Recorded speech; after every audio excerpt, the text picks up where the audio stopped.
അല്ല, അച്ഛനെന്ത് ഗൗരവത്തിലാണെന്ന് ഇവൻ പറഞ്ഞു? എന്താ, എനിക്ക് ഗൗരവം പറ്റില്ലേ?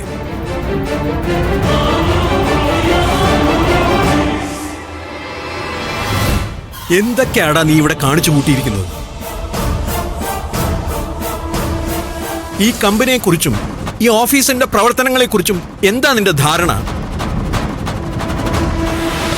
അച്ഛാ, അത് കമ്പനികളിൽ പ്രധാനപ്പെട്ട ഒരു തീരുമാനം എടുക്കുമ്പോൾ അതുമായി ബന്ധപ്പെട്ട എല്ലാവരെയും അറിയിക്കുക എന്നൊരു മിനിമം മര്യാദയില്ലേ നിനക്ക്? ഈ കമ്പനിയിൽ ഔദ്യോഗിക സ്ഥാനത്ത് ഇരിക്കുന്നവര് മറ്റുള്ളവർക്ക് ചുമതല കൊടുത്ത് അയാളെ കസേരയിലിരുത്താൻ പാടുള്ളതാണോടാ? അച്ഛാ, അച്ഛനോട് ഞാൻ പറഞ്ഞിരുന്നല്ലേ. എടാ, നീ ഓരോ തീരുമാനം എടുക്കുമ്പോഴും തല കുനിക്കേണ്ടി വരുന്നതും ഇവിടുന്ന് ഇറങ്ങിപ്പോകേണ്ടി വരുന്നതൊക്കെ എന്റെ ഭാര്യ പത്മ. എനിക്കത് എപ്പോഴും നല്ല രീതിയിൽ ഉൾക്കൊള്ളാൻ പറ്റണമെന്നില്ല. അച്ഛാ, എന്താ അച്ഛാ ഇങ്ങനെ? അല്ലെങ്കിൽ തന്നെ നന്ദിനി ആകെ പരിഭ്രമിച്ചിരിക്കുക. അതിന് ഞാനെന്ത് വേണോടാ?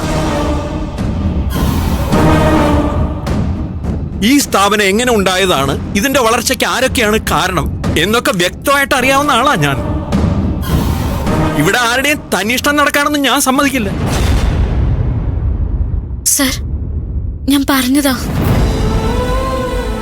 ഈ കസേരയിലിരിക്കാൻ എനിക്ക് യോഗ്യതയില്ലെന്ന് എനിക്കറിയാം. പത്മ മാഡത്തിനെ വേദനിപ്പിക്കാൻ വേണ്ടി എന്നെ ഇതിൽ ഇരുത്തരുതെന്ന് ഞാൻ പറഞ്ഞതാ.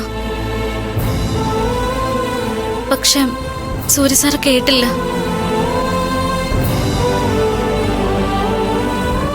നിർബന്ധിച്ച് ഇതിൽ പിടിച്ചിരുത്തിയിട്ട് പോലും എനിക്ക് മനസ്സമാധാനം ഉണ്ടായില്ല. ഇങ്ങ് വാ, ഇങ്ങ് വരാൻ.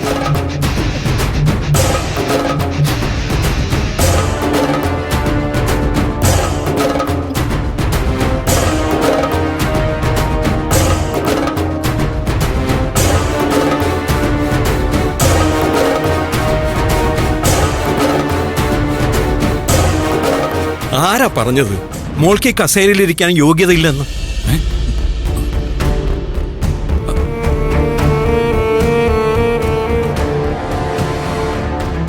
നിന്നെ കസേരയിൽ നിന്ന് എഴുന്നേൽപ്പിക്കാനല്ല, അച്ഛന്റെ അനുഗ്രഹത്തോടെ അവിടെ ഇരുത്താനാ ഞാൻ വന്നത്.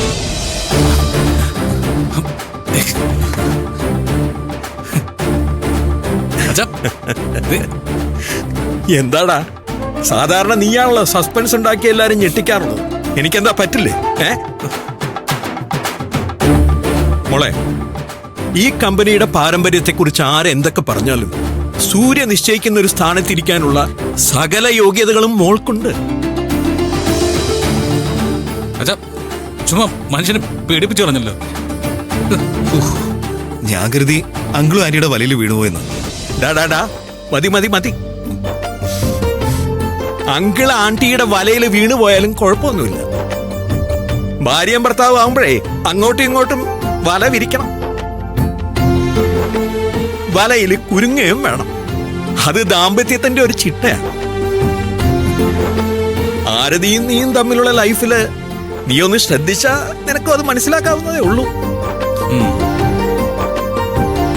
മോളെ, അച്ഛന്റെ എല്ലാ അനുഗ്രഹങ്ങളും മോൾക്കുണ്ടാവും. മോൾ ആ സീറ്റിലേക്കൊന്ന് കയറിയിരിക്കെ, അച്ഛനൊന്ന് കാണട്ടെ. സർ, വേണ്ട സർ. അത് കൊള്ളാലോ. അച്ഛൻ ഗൗരവം മാറ്റിയപ്പോ അനുസരിക്കാൻ ബുദ്ധിമുട്ടുണ്ടോ? എങ്കിൽ ഞാൻ നേരത്തെ പോലെ ദേഷ്യത്തിൽ തന്നെ പറയാം. അയ്യോ വേണ്ട. എന്നാ പിന്നെ ഇരിക്കും മോളെ, ഇരിക്കേ.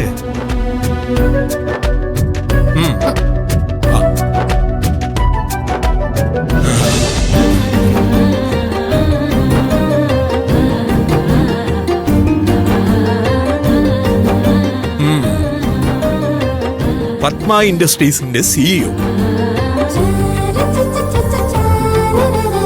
അച്ഛന്റെ എല്ലാവിധ ആശംസകളും.